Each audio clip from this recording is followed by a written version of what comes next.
اور یہاں پہ پہنچی تھی کہ وَلِهَذَا الشَّرْطِ الْأَخِيرِ شَرْطٌ، اسماء ستہ کے اعراب کے لیے ہمیں 3 شرائط بیان کی تھیں۔ پہلی شرط کیا تھی کہ یہ تسنیہ اور جمع نہ ہوں، دوسری شرط کیا تھی مکبرہ ہوں مصغرہ نہ ہوں، اور تیسری شرط کیا ہے کہ یہ مضاف ہوں۔ مضاف ہوں کس کی طرف مضاف ہوں؟ مضاف الی غیر یا المتکلم، ٹھیک ہے۔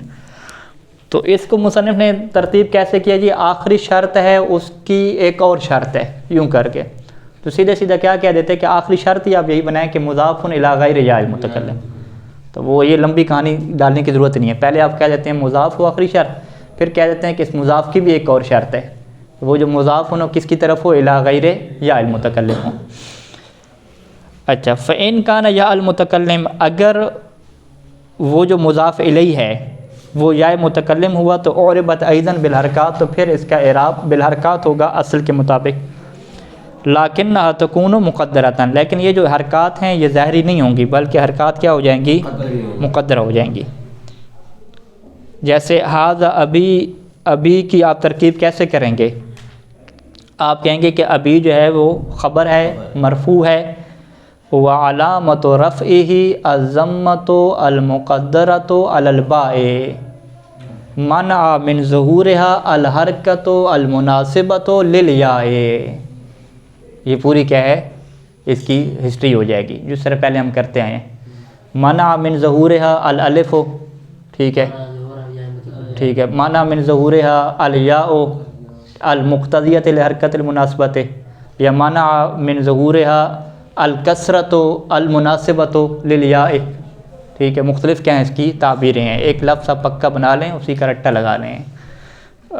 رٹا ضروری نہیں ہے، آپ کو یہ فکر پتہ ہونی چاہیے، ٹھیک ہے، لیکن رٹا کا فائدہ کیا ہوگا کہ آپ لکھنے میں کیا ہے جلدی جلدی لکھ لیں گے، جلدی بیان کر لیں گے۔ اس میں کیا ذکر کیا ہے کہ یہ حرکت جو رفعی ہے اس کے ظہور سے کیا چیز مانے ہیں؟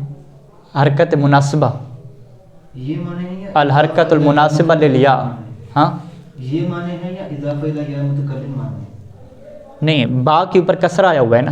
جی، اب ہم کیا کہہ رہے ہیں کہ بے ابی، با کے اوپر کسرہ ہے، ہم کیا کہہ رہے ہیں با کے اوپر ضمہ ہے، تو یہ ضمہ با کے اوپر ظاہر کیوں نہیں ہو رہا؟ ہم کہیں گے اس لیے ظاہر نہیں ہو رہا کیونکہ با کے اوپر کسرہ آیا ہوا ہے۔ کسرہ چونکہ لانا ضروری ہے، کسرہ کون سا ہے؟ جو یا کی مناسبت سے آ رہے ہیں نا، چونکہ اس کسرہ کا یا کی مناسبت سے ہونا ضروری ہے تبھی اس کسرہ کے ہوتے ہوئے ضمہ اس کے اوپر ظاہر نہیں ہوگا۔ اصل میں تو یا متکلم ہے نا، یا متکلم سبب بنی ہے اس کسرہ کی نا، وہ یا ٹھیک ہے سبب ہے، یا متکلم سبب کو ہی علت بنانا ہے، سبب بنانا ہے، یوں تعبیر استعمال کر لیں بسبب یا المتکلم۔ اچھا، یا متکلم سبب سے یا متکلم سبب سے پھر کیا ہوا؟ آپ کہیں گے یا متکلم کی وجہ سے کسرہ آنا ہے نا، کسرہ کو فوکس تو کرنا پڑے گا نا، یعنی آپ فقط با کی یہ بات کریں کہ با کے اوپر ضمہ آیا ہوا ہے اس کی کسرہ کی وجہ ہی بیان نہ کریں، فقط آپ شارٹ کٹ میں لکھتے ہیں کہ لاجل یا المتکلم۔ نہیں ہم اس طرح سے پورا لکھیں گے نا کہ مثلا اس کا جو ظہور سے جو من ہوا ہے وہ اضافہ الی یا متکلم ہے، تو جب یہ ظاہر نہیں ہوا تو پھر کیا ہوگا؟ پھر ہم کہیں کہ اس کی مناسبت سے یہ والی حرکت آئے گی، کسرہ آئے گا جی، اس طرح سے ایک لمبا ہو جائے گا۔ لمبا آپ کرنا چاہ رہے ہیں تو اس کی شارٹ کٹ کیا ہے؟ آپ یوں بنائیں نا کہ للکسرۃ المناسبۃ للیاء لیاء المتکلم، شارٹ کٹ ہو جائے۔ باقی آپ دیکھ لیں اعراب القرآن وغیرہ میں کہ اور دیگر ترکیبات میں کہ انہوں نے اس کی کیا تعبیر بنائی ہے، الکرباسی مرحوم کیا بناتے ہیں۔ انشاءاللہ یہ آگے اشارہ ہیں کہ تو وہاں سے ہم ایک نوٹ کرتے ہیں کہ ناویوں کا رواج کیا چل رہا ہے، تو جو رواج چل رہا ہے اسی کو ہم فالو کریں۔ اچھا، مررت بے ابی میں، مررت بے ابی میں کیا کہیں گے؟ حالانکہ اس کے اوپر کسرت آئی ہوئی ہے نا، بے ابی میں با جا رہا ہے، ابی کیا مجرور ہے، مجرور میں علامت جر جو کسرہ ہے وہ کسرہ ظاہری ہے یا مقدرہ ہے؟ ٹھیک ہے، آپ کہیں گے ظاہری طور پہ تو آیا ہوا ہے کسرہ، لیکن آپ کیا کہیں گے یہ جو ظاہری طور پہ کسرہ آیا ہوا ہے یہ للیاء ہے، یہ یا کی وجہ سے آیا ہوا ہے، اور اس کا جو کسرہ جو با کی وجہ سے آنا تھا وہ کیا ہو گیا؟ مقدر میں چلا گیا۔ تو یہاں پر بے ابی کی ترکیب میں کیا کہیں گے کہ با مجرور ہے، علامت جرہ الکسرۃ المقدرۃ علی آخرہ یا علی الباء، ٹھیک ہے، المانعۃ من ظہورہ، المانعۃ من ظہورها الکسرۃ المناسبۃ للیاء، اس کے ظہور سے وہ کسرہ معنی بنا کہ جو یا متکلم کی وجہ سے آ رہا تھا۔ اچھا فی الاحوال ثلاثہ تینوں حالات میں، احوال ثلاثہ سے کیا مراد ہے؟ ٹھیک ہے، رفع نسبی جر، جازم کی بات کیوں نہیں کی؟ وہ فعل کے ساتھ خاص ہے، ٹھیک ہے۔ والحرکات مقدرۃ فی، اس میں تمام حرکات مقدر ہو جائیں گی، کما تقدر فی جمیع الاسماء المضافۃ الیہ، جیسا کہ وہ تمام اسماء جو اسماء ستہ سے ہٹ کے بھی ہوں، ان کی بھی آپ یہ ہاذا کتاب ہی کہتے ہیں، ہاذا قلم ہی کہتے ہیں، وہاں پر بھی یہی ترکیب آپ کہتے ہیں۔ تمام اسماء کے جو یا کی طرف مضاف ہوتے ہیں، ٹھیک ہے، اس میں بھی ایسے ہوگا، جیسے ابی اخی کی مثالیں اور حمی کی تو اسی کی ہو جائیں گی نا، ابی اخی اور حمی کی، اور غلامی ایک مثال انہوں نے دے دی دیگر اسماء سے، کہ غلامی میں بھی یہ نظام چلے گا، جا غلامی، مررت بے غلامی، رأیت غلامی، ایسی رہے گا۔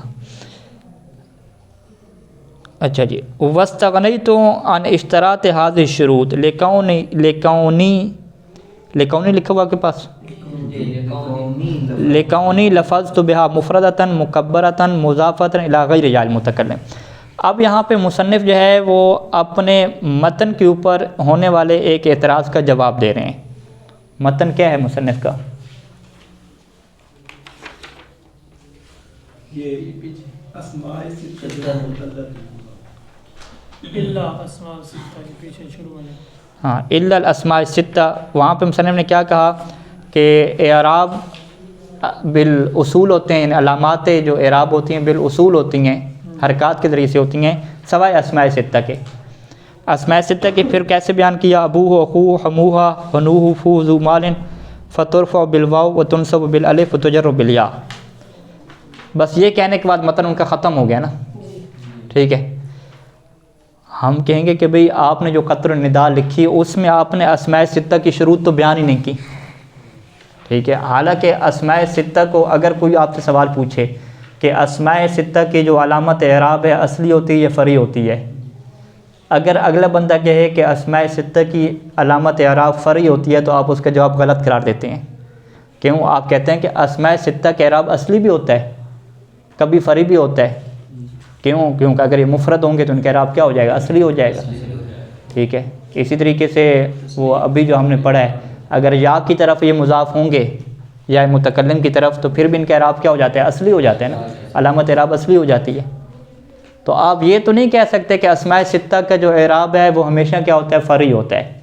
دقیق جملہ میں بولوں کہ اسماء ستہ کی علامت اعراب ہمیشہ کیا ہوتی ہے؟ فرعی ہوتی ہے، آپ ایسا تو نہیں کہہ سکتے، واضح ہے۔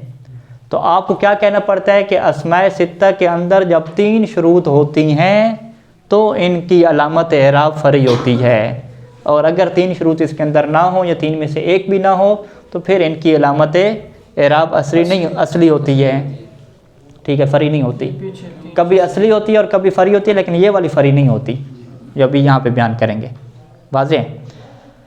تو مصنف نے کیا کیا کہ 3 شروط کو بیان ہی نہیں کیا، ٹھیک ہے۔ 3 شروط کو بیان نہیں کیا تو قطر کی عبارت سے ہم کیسے سمجھیں گے کہ مصنف نے جو عبارت بولی ہے وہ جامع اور مانع بولی ہے، آدھی بات نہیں بولی؟ سوال واضح ہے۔ مصنف اپنے متن کو بچانا چاہ رہے ہیں نا، کیا مصنف کے اوپر کوئی اشکال کرے گا کہ آپ نے اسماء ستہ میں کہہ دیا کہ فترفع بالواو وتنصب بالالف وتجر بالیاء ہے، یہ کہہ دیا، 3 شروط تو بیان نہیں کی۔ 3 شروط کیوں نہیں بیان کی؟ ابھی اس کا جواب دے رہے ہیں کہ استغنیت، تو میں بے نیاز ہوں 3 شروط بیان کرنے سے۔ کیوں بے نیاز ہوں؟ کیونکہ میں نے جب اسماء ستہ کا لکھا تو ان کو میں نے ابن اور اخن کی صورت میں نہیں لکھا، ان کو کیسے لکھا؟ ابوہ اخوہ کر کے لکھا۔ تو ہاں یہ مضاف کی صورت میں کیوں لکھ رہا ہوں، ٹھیک ہے۔ اسماء ستہ، کسی کو اسماء ستہ کتنے آپ کے ابن اخن ہمن، ایسے چھوٹی کتاب ہم ایسے پڑھتے ہیں نا، ابن اخن ہمن ہنن، ٹھیک ہے، فمن، یوں کر کے پڑھتے ہیں، لیکن مصنف نے یہ تعبیر استعمال نہیں کی، مصنف نے ابو ہو اخو ہو ہموہا یوں کر کے بیان کیا۔ تو مصنف کہتے ہیں میری اس بات سے ابراز کو سمجھیں کہ یہ میں اس طرح کیوں کر رہا ہوں، کیونکہ میں اس طرح کرنے کے ساتھ آپ کو متوجہ کر رہا ہوں کہ ابو ہو میں شرط کیا ہے کہ یہ مضاف ہوگا ضمیر کی طرف، اور اسی طریقے سے اس کے اندر شرط کیا ہے کہ یہ مکبر ہوگا، تصویر اس کی نہیں ہوئی، اور اسی طریقے سے جب میں نے اس کو واحد رکھا، تثنیہ نہیں رکھا، تو شرط ہے کہ یہ تثنیہ اور جمع نہیں ہوگا۔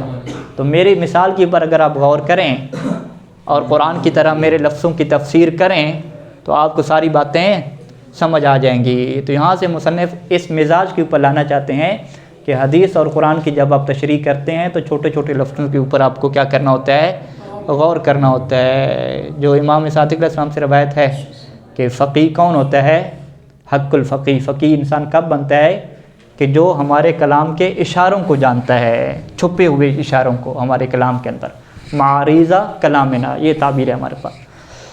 تو یہ تب ہوگا کہ جب یہ ذوق ہمارا پیدا ہوگا کہ ہم ایک عبارت سے کیسے چیزیں جو ہے وہ نکالیں گے۔ ضمیر کی طرف اضافے اور شرط نہیں کرے، وہ جب خود مضاف کر دیا ابو ہو، مضاف کر کے بیان کیا، اسی سے شرط سمجھ آ جائے۔ متکلم کی طرف مضاف ہو رہا ہے۔ یا ایک شرط بھی بیان نہیں کی نا، ابن ہشام نے تو اپنے متن میں ایک شرط بھی بیان نہیں کی، الا الاسماء الستہ، اسماء ستہ کو گنوا دیا، آگے کیا کہہ دیا، فترفع بالواو وتنصب بالالف وتجر بالیا، بس بات ختم۔ یہ خود ہی ابو کا ہوا بتا رہا ہے کہ یہاں پر 3 شرطیں پہلے ہاں اسی لفظ میں یہ تینوں چیزیں بالکل ایسی۔ اب یہ عبارت کیا لکھتے ہیں شرح میں، شرح میں کیا کہہ رہے ہیں کہ استغنیت تو میں بے نیاز ہو گیا عن اشتراط حاضر شروط، ان 3 شروط کی شرط لگانے سے۔ کہاں پہ؟ اپنے متن میں، یعنی متن میں میں نے 3 شروط نہیں ذکر کی، اس سے بے نیاز ہو گیا۔ کیوں بے نیاز ہو گیا؟ لکونی لفظت بہا مفردتاً، کیونکہ میں نے ان کا تلفظ کیا مفرد۔ مفرد کس کے مقابلے میں ہے؟ تثنیہ اور جمع۔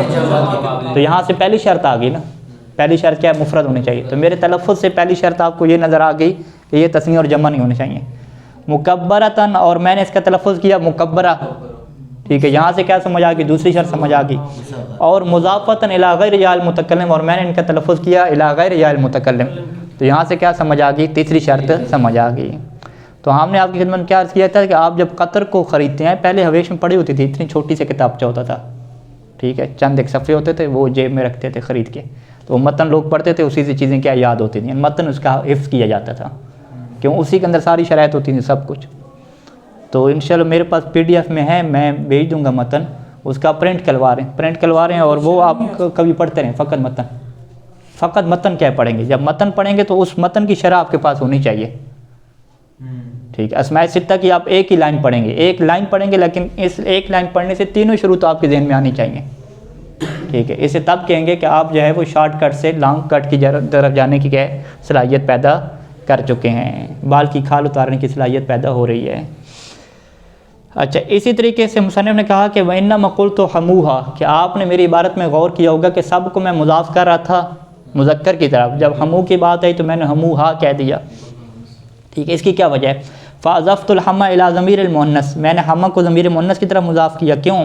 لِأُبَيِّنَ، تاکہ میں یہ بیان کروں، کیسے بیان کروں، یعنی اپنی اس مثال کے ذریعے سے آپ کو یہ بیان کر دوں کہ ان الحمہ، یہ جو ہم ہوتے ہیں، اقارب زوج المرأۃ، یہ زوج المرأہ، خاتون کے شوہر کے رشتہ دار ہوتے ہیں۔ خاتون کے لیے اس کا جو شوہر ہے، اس کے شوہر کے رشتہ دار کو جب آپ خواتین کے لیے دیکھتے ہیں تو ان رشتہ داروں کو ہم کیا کہتے ہیں؟ ہم کہتے ہیں۔ کیا ابھی ہے جیسا کہ خاتون کے شوہر کا والد، یہ سسر کہتے ہیں، ٹھیک ہے۔ وہ امی ہی، اور خاتون کے شوہر کا چچا، وہ بھی سسر کہلائے گا۔ ابن امی ہی، یا جو آپ کہہ دیں کہ شوہر کے چچا کا بیٹا، ٹھیک ہے، شوہر کے چچا کا بیٹا، ٹھیک ہے، اس کو اردو میں کیا رشتہ بنائیں گے؟ نہیں، اس خاتون کے لیے دیور کہتے ہیں، نہیں دیور کہاں ہو گیا؟ دیور تو شوہر کا بھائی ہوتا ہے نا، دیور کہلائے گا، دیور ہی کہلائے گا۔ اچھا، تو اسی وجہ سے میں نے کہا ہموہا یعنی خاتون کے رشتہ دار جو شوہر کی طرف سے ہیں، یہ اس کا معنی ہوگا، خاتون کے وہ رشتہ دار جو شوہر کی طرف سے ہیں۔ علی انہ ربما اطلق، لیکن ساتھ یہ بھی یاد رہے کہ ربما تقلیل کے لیے آتا ہے، کبھی کبھار اطلق، اسے استعمال کیا جاتا ہے علی اقارب الزوجۃ، خود جو بیوی کے رشتہ دار ہیں شوہر کے لیے، اقارب الزوجہ بیوی کے رشتہ داروں کو شوہر کی نسبت سے جب دیکھتے ہیں تو اس کے لیے بھی استعمال کیا جاتا ہے، یعنی شوہر بھی اپنے سسر کو کیا کہہ سکتا ہے؟ ہمو کہہ سکتا ہے۔ تو وہاں پہ آپ کیا کہتے ہیں؟ ہمو ہو کہتے ہیں، شوہر کا سسر یعنی ہمو ہو، پھر مذکر کے لگائیں گے، لیکن یہ کیا ہوتا ہے؟ ربما ہوتا ہے، ایسا کم ہوتا ہے، کبھی کبھار ہوتا ہے۔ اچھا جی، والہنو کی کیا تفسیر ہے جی؟ کہتے ہیں قیلہ، کہا گیا ہے کہ اسم یکنى بہ اسماء الاجناس، کہ ایک ایسا اسم ہے کہ جس سے کنایہ کی جاتا ہے اسماء اجناس سے۔ اجناس کے کیا مطلب ہوتا ہے نحو میں؟ اسماء کلی. کلی کسے کہتے ہیں کہ ما یسلو ما ینطبق علی اکثر من واحد، جو ایک سے زیادہ پہ صدق کر رہے ہیں اسے کلی کہتے ہیں. یعنی ہنن آپ کہہ سکتے ہیں کسی بھی شے کو، شے کے معنی میں آپ اردو میں آپ ترجمہ کریں گے شے کا، ٹھیک ہے. جیسے آپ رجل کو بھی شے کہہ سکتے ہیں، فرس کو بھی شے کہہ سکتے ہیں، وغیرہ ذالک، اس کے علاوہ کوئی بھی ہو، ٹھیک ہے. مثلا ہم کہتے ہیں کہ مررت بہانے کا، میں تمہاری ایک شے کے پاس سے گزرا. اب وہ تمہاری شے تمہارا گھر بھی ہو سکتا ہے، تمہارا گھوڑا بھی ہو سکتا ہے، گاڑی بھی ہو سکتی ہے، کچھ بھی ہو سکتے ہیں. وقیلا، اور ایک قول کیا ہے کہ اما یستقبح التسریع بہ، یہ اس کلی کے لیے استعمال ہوتا ہے تو یستقبح التسریع بہ کہ جس کی صراحت کرنا کبھی سمجھا جائے، کہ آپ کہیں کہ میں تمہاری پاس سے گزرا اور اس سے کوئی مراد کیا ہے تمہاری بیوی کے پاس سے گزرا، ٹھیک ہے. تو اب اس کی تصریح اگر شمار کرنا برا سمجھا جائے تو سیدھا کیا کہے گا کہ مررت بہانے کا، ٹھیک ہے. وقیلا، اور تیسرا قول کیا ہے کہ عن الفرج خاصتاً، کہ یہ فقط شرمگاہ کے لیے استعمال ہوتا ہے، ٹھیک ہو گیا. تو یہ تینوں کیا اس کے معنی ہیں. اچھا جی، آگے کیا مثال دی؟ ورائیت حنن مررت بحنن کما تقول، یہی عبارت ہے.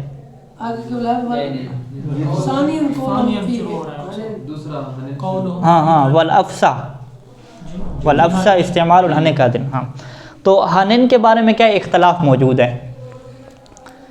افصح کیا ہے کہ استعمال الحن کا غدن، کہ ہن کا استعمال غد کی طرح ہو، کل آنے والا، یہ گزرا ہوا آنے والا کل، امس کیا گزرا ہوا نا، ٹھیک ہے. شر میں کیا کہتے ہیں کہ اذا استعمل الحن غیر مضاف، اگر تو ہن کو غیر مضاف استعمال کریں گے یعنی مفرد، ٹھیک ہے، تو کان بالاجماع منقوصا، تو یہاں پہ تمام کا اجماع ہے کہ یہ منقوص استعمال ہوگا. منقوص کا کیا مطلب؟ اے محذوف اللام، اس کی لام محذوف ہوگی. جیسے ابن کو استعمال کرتے ہیں، ابن کو ہم کیا کہتے ہیں؟ منقوص استعمال ہو رہا ہے، وہ حذف ہے نا. معرباً بالحرکات کسائر اخواتی، اس کو کیا ہے وہ حرکات کے ذریعے سے معرب کریں گے، جیسے کہ اس کی باقی اخوات ہیں. ابن اور اخن کو آپ کہتے تھے، ٹھیک ہے. ھذا حنن کہتے ہیں، رأیت حنن کہتے ہیں، مررت بحنن کہتے ہیں. جیسے یعجبنی غدن، یعجبنی غدن، اس کا کیا مطلب ہے؟ غدن، غدن یعجب کا فاعل بنے گا نا. ہاں، مجھے تعجب میں ڈالتا ہے آنے والا کل، ٹھیک ہے. اصوم غدن، آنے والا کل کیا ہے؟ میں روزہ رکھوں گا. اعتکافت فی غدن، اعتکاف بیٹھوں گا نا، تو ماضی کا صیغہ کیوں بولا؟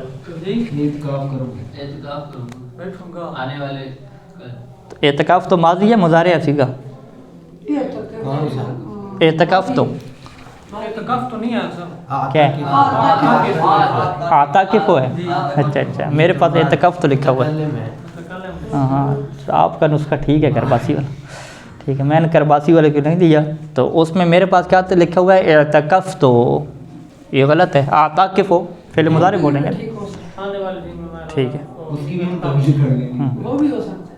وَإِذَا اسْتُعْمِلَ مُضَافًا، اور اگر اسے مضاف استعمال کریں گے یعنی اسماء ستہ کی شروط اس کے اندر پوری ہوں گی، تو یہاں پر فَجَمْهُورُ الْعَرَبِ تَسْتَعْمِلُهُ كَذَلِكَ، تو جمہور عرب اس کو ایسے ہی استعمال کرتا ہے جس طرح غدن کو استعمال کرتا ہے. یعنی اعراب بالحرکات ہوتا ہے وہاں پہ. وہ کیسے کہتے ہیں؟ جا ہنو کا نہیں کہتے، ہنو کا کہتے ہیں. رائیت ہنا کا کہتے ہیں، مررت بہنے کا کہتے ہیں، ٹھیک ہے. کما یفعلون فی غدے کا، جیسے وہ غدے کا میں کہتے ہیں. یہ تو ایک ہو گیا. وَبَعْضُهُمْ يُجْرِيهِ مَجْرَ اب و آخر، اور بعض اسے کیا ہے اب اور اخ کے کیا مقام قرار دیتے ہیں. یعنی جا ابو کا نہیں کہتے، جا ابو کا کہتے ہیں نا. تو جیسے جا ابو کا اور جا اخو کا کہتے ہیں، ویسے ہی یہاں پہ وہ کیا کہتے ہیں؟ جا ہنو کا کہتے ہیں. فَيُعْرِبُهُ بِالْحَرْكَاتِ الثَّلَاثَةِ، بالحروف ثلاثہ، حرکات نہیں بالحروف ثلاثہ. پس وہ اسے اعراب دیتے ہیں حروف ثلاثہ کے ذریعے سے. اور وہ ھذا ہنو کا، رائیت ہنا کے اور مررت بہنی کا کہتے ہیں. وَهِيَ لُغَةٌ قَلِيلَةٌ، اور یہ کیا لغت قلیلہ ہے کہ ذکرہا سیبویہ، کہ جسے سیبویہ نے ذکر کیا. تو اسماء ستہ میں سے جو ہنو کا ہے یہ لغت قلیلہ کی بنیاد پہ ہے. اور یہ ایک ایسی لغت قلیلہ ہے کہ ابن ہشام کے مطابق سب سے پہلے اس کا ذکر کس نے کیا تھا؟ سیبویہ نے کیا تھا، جبکہ فرا نحوی، زجاجی نحوی ان کو اس کا پتہ ہی نہیں تھا۔ تو یہ ایجاد کس کی ہے جی؟ سیبویہ کی ہے، ٹھیک ہے۔ تو فرا اور زجاجی کو چونکہ اس کا پتہ نہیں تھا کہ بھئی اس کو جو ہے وہ ایسی عربی میں لغت بھی موجود ہے کہ ہنوکا اس کو بولتے ہوں، تو فَأَسْقَطَاهُ مِنْ عِدَّةِ هَذِهِ الْأَسْمَاءِ، تو انہوں نے اس اسماء میں سے اسماء ستہ میں سے اسے ہٹا دیا۔ جب اسماء ستہ میں سے ہٹا دیا تو پھر اسماء ستہ 5 ہو گئے، ٹھیک ہے۔ تو وعدہ خمسۃ، تو انہوں نے اسماء ستہ کو کیا ہے 5 شمار کیا۔ تو اس نے پوچھا وہ شفائی امتحان میں اسماء ستہ کتنے ہوتے ہیں؟ ٹھیک، انہوں نے کہا اسماء ستہ 5 ہوتے ہیں، ٹھیک ہے۔ تو اسماء ستہ 5 ہوتے ہیں کس کے مطابق؟ فرا اور زجاجی کے مطابق، لیکن اسے پھر اسماء ستہ نہیں کہیں گے، اسے کیا کہیں گے؟ اسماء خمسہ کہیں گے، ٹھیک ہے۔ اچھا ہاں ہاں، ابن ہشام نے اب 6 گنوائے ہیں نا، تو ابن ہشام جب 6 گنوائے ہیں تو وہ بتا رہے ہیں کہ میں سیبویہ کے مطابق چل رہا ہوں اور قلیل لغت کو بیان کر رہا ہوں۔ ہاں 6 بنتے ہیں، سیبویہ کے نزدیک 6۔ دیکھیں سیبویہ کے نزدیک بھی 6 نہیں بنتے، آپ کہیں کہ عربوں میں ایک کم لغت ایسی ہے کہ اس میں یہ 6 بن سکتے ہیں۔ یعنی ہنون کے بارے میں ہم کیا نتیجہ نکالیں گے کہ اس کے بارے میں دونوں آپ کے پاس اختیار ہیں، یعنی ہاذا ہنوکا بھی کہہ سکتے ہیں اور ہاذا ہنوکا بھی کہہ سکتے ہیں، دونوں طریقے سے پڑھیں گے درست ہے، لیکن ہاذا ابو کا کہہ سکتے ہیں، ہاذا ابو کا نہیں کہہ سکتے، ٹھیک ہے، واضح ہے۔ تو جب پیپر میں یوں مثال لکھیں گے کہ بھئی ہاذا ہنوکا، کیا مثال درست ہے یا درست نہیں ہے؟ آپ کہیں گے درست ہے، علی لغت قلیلۃ، جبکہ ہاذا ابو کا جو مثال ہے یہ لغت قلیلہ بھی نہیں ہے، یہ مثال ہی کیا ہو جائے گی؟ غلط ہو جائے گی۔ پس جو 5 اسماء ستہ ہیں اس کے بارے میں اتفاق ہے کہ ان کا اعراب جو ہوگا وہ ان شروط کے ساتھ اعراب فرعی ہوگا، علامت فرعی ہوگی، لیکن جو ہنو کا ہے اس کے اندر اختلاف ہے۔ جو جمہور عرب کا جو ہے وہ نظریہ کیا ہے کہ یہ اسماء ستہ میں آتی نہیں ہے، ان کا اعراب بالحرکات ہے، لیکن ایک کلی لغت سیبویہ کے ہاں موجود ہے کہ جو کہتے ہیں کہ ان کا اعراب ابوک اور اخوک کی طرح ہے، یعنی یہ اسماء ستہ کا حصہ ہیں۔ صلی اللہ علیہ محمد و آلہ اجمعین۔